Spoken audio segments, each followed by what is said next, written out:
its equipment. I'm gonna just turn it on. So here's the thing.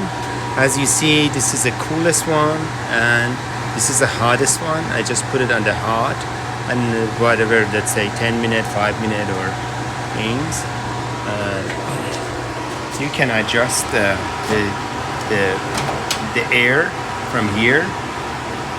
Actually, it's very easy. And open the door. Here's the thing. It's hot here. There you go.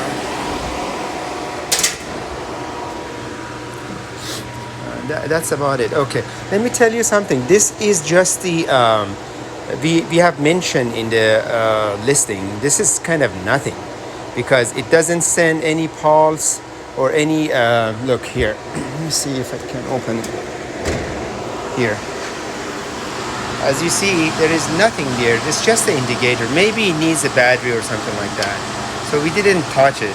So we just we washed and cleaned this filter, so it's ready to go.